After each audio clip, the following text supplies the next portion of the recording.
Hello folks, with the release date of 11.10 Undermined getting ever closer, it's a great time to take a look at everything we can expect to get in the new patch. Even before you log in on patch day, you're going to see some changes with the ability to create more groups for your character list and a set of brand new campfire scenes. You'll be getting one additional scene which is set in the Renown plains just for logging in with the new patch. Another from a new achievement, All That Cas, which you can work on right now, details on screen, and another one for completing the Season 2 Delver's Journey, and the final one from the new 11.10 meta achievement. Now, I do hope that you like goblins, or at least appreciate that goblin aesthetic that we've previously encountered in areas like the Motherlode dungeon, because this time we're going to be paying a visit to the goblins' original capital city of Undermine. This is a city that has long been known about in-game, but we've never ever had the chance to actually visit before. Located deep under Mount Kajaro, below the goblin starting area on the Isle of Kazan, the journey to reach it is pretty interesting, as it will involve a ride on a rocket drilling rig. Now, I'll come back to the main zone in a moment, but it is not the only new areas that are being added in this patch. The Ringing Deeps is getting an extension, with the mysterious activity around Opportunity Point opening up to reveal a new cavern. And that will lead us right to the rocket ship entrance to the main zone. And that's not all. Very oddly, the coast of Zuldazar is also getting a bit of an extension, revealing another goblin mining operation and yes, an alternate route into the Undermine. Both of those two zonal extensions serve for the most part to be a backdrop to the introductory campaign. If you're someone like me who enjoys the WoW storyline and questing, at least on your first run through, the good news is that this patch is continuing the trend that we saw in Dragonflight of much larger and meatier quest lines, which are bolstered by some additional side quests. It's impossible to be sure how the storyline will be paced out, but the raid quest comes at the end of the main quest line, which suggests to me that at most it can only be split over 2 weeks. Hopefully this means that Blizzard are also going to follow that pattern from patch 10.10, where most of the story does come out in week 1. The main new zone is very different to what we're normally used to, as it is entirely filled by the City of Undermine.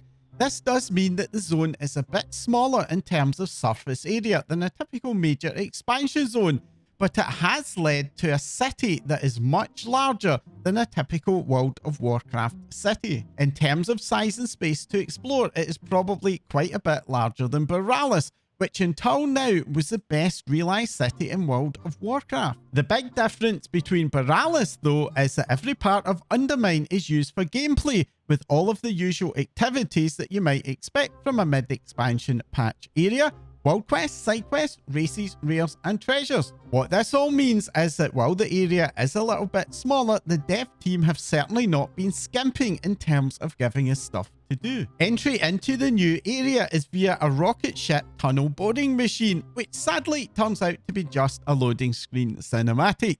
You don't actually get to experience the ride itself, which I personally think is a bit of a missed opportunity. I would have liked to have seen the developers reuse the deep run tram technology here. And for that faster day-to-day journey, you'll also be able to very quickly unlock a direct portal between Dornogal and Undermine via a side quest. Oddly, that portal comes out in Dornogal near the mining trainer instead of being up at the main portal area, which leaves me wondering if they're ever going to use those empty portal spots up in that tower. If you're someone who likes exploring the insides of buildings in World of Warcraft, you'll probably be very familiar with the way that building layouts all tend to be very similar, almost sometimes a bit cut and paste. But in Undermine, the dev team have delivered a much greater diversity of building types and building layouts, and this makes it a lot more interesting to explore than you might think. That's not to say that every building is different, but the designers have worked their magic to a much greater degree than usual to hide any of those similarities, meaning that anytime you visit a building for the first time, you really don't know what to expect. The star of the show, of course, is the new ground vehicle system, D.R.I.V.E. Now, I've done a separate video previewing that, link down below, so I'm not going to spend a lot of time going through it in this video. Suffice to say though that this is a ground travel system that will allow you to zip around the roads of Undermine, and there are definitely plenty of those roads to explore, both in style and at high speed. This does mean that the main zone is a no-fly area, but the city layout and road network does a very good job to make that loss of flying feel like it makes sense. And flying is still available in the other new areas that are added to the Deeps and in Zandalar. Now, I mentioned earlier that we'll get all of the usual gameplay stuff in the new zone, but the team have also been able to add some new ideas. As you would expect, there are ground races using your new vehicle, but this is also at the heart of a new activity called shipping and handling, which is basically similar to the old taxi game where you get lots of little jobs to do as you drive about. Again, I'll cover that mechanic in that drive video. As well as ground races, there are also air races. Now, how is this possible in a no-fly zone? Well, we get a temporary rocket pack. This has different mechanics to skywriding, which offers some nice variety, but I do wonder if we're going to get rocket flight in Undermine at some point. If we are, Blizzard are certainly keeping it well hidden. There's also a little mini event activity where we get to shovel some scrap in a race against time. Ideally, you want to do that with other players because the timer is extremely tight, although it does look like as you rank up your Renown, you will get ways to make it a little bit faster and hopefully let you beat the timer even solo later on in the patch. Something that I think is going to get a lot of players' attention though is the Barrel Bottom Apartments. Picking up a short quest line will result in us getting our own penthouse room in a very down market rental block, and similar to the old Tiller's Farm, we're able to set our hearth there. Now, this is obviously a nod to the player housing feature, albeit there isn't any scope for customization in this room, and sadly, unlike the Tiller's Farm, it's not individually phased, so you do sometimes see other players coming in and out of your room. The new patch's reputation system works very much like the pack system down in Ash Kahet. Every week, you can ally yourself with one of the Goblin cartels, choosing from Bilgewater, Steamweedle, Venture Co, or Blackwater to gain reputation. Being a mercenary bunch, they don't seem to expect very much loyalty, so you are able to select a different cartel each week. Rewards-wise, there are going to be plenty of new Goblin-themed mounts to collect, many of which seem to be Goblin reskins of Mechagon mounts. Highlights for me include some hyena mounts, like this Crimson Armoured Growler, which is a Renown reward, the Innovation Investigator, which requires a currency which only drops from rares and events, and the Steamweedle Supplier, which will come from a Paragon chest reward. The star of the show, though, is the Big G, which is the Mythic Raid reward mount. Mentioning the raid means it's a really good time to segue over to the Big 4 content.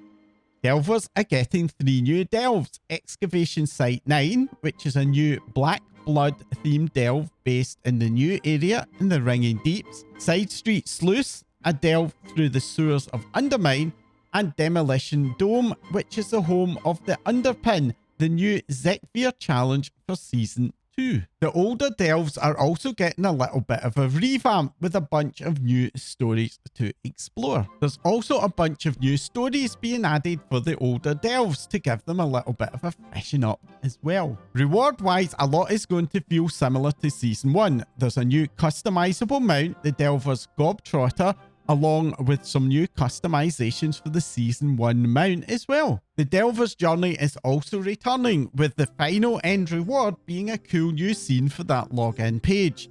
However, one thing to be aware of is that this time around, the number of additional delve keys you can buy is being reduced from 3 down to 2. The big change though is to crest acquisition. The number of rune chests you get per run is now being increased in higher level delves, meaning that those level 9 and level 10 delves do now yield better rewards.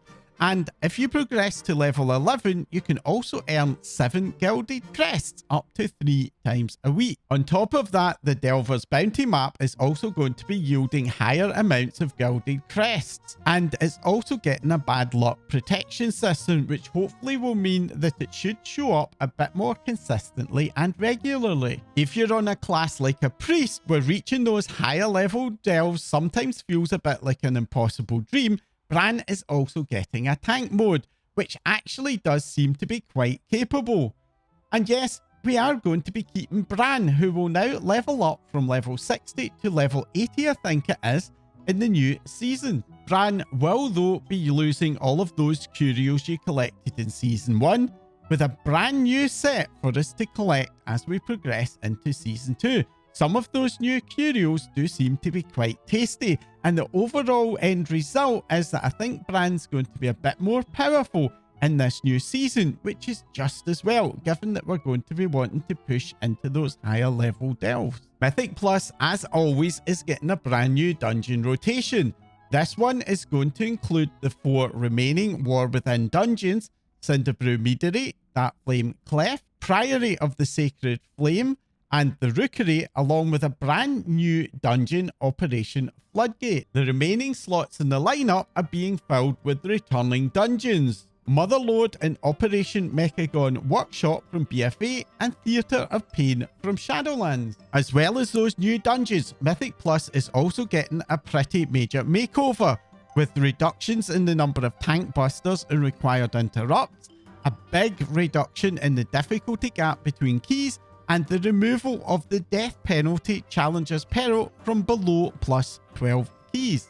On top of that, many of the lower levels of Mythic Plus are seeing some slight buffs to rewards, with gilded crests now coming from plus 7 and above, and the continuation of the major buffs in the amount of crest at most levels, and that reduced crest penalty for depletion that we already saw being added towards the end of season 1. Add in changes to affixes, with the rotating weekly affixes now starting at plus 4, and Fortified and Tyrannical moving up to plus 7, and Mythic Plus is going to feel very different to season 1, with what I expect will be a noticeable drop in the difficulty for those more mainstream key levels, i.e. going up to plus 10. Reward wise, there's not 1 but 2 new mounts to earn. Keystone Master, the award for getting to 2000 rating, is awarding the Crimson Shredder tank, and for a 3000 rating, a new Keystone Legend achievement now awards the Enterprising Shredder tank. On top of that, those higher level players are also going to earn exemptions from key depletion above plus 12 by completing every dungeon in time at any given level, starting from 12 and going upward. Raiding is also seeing some love.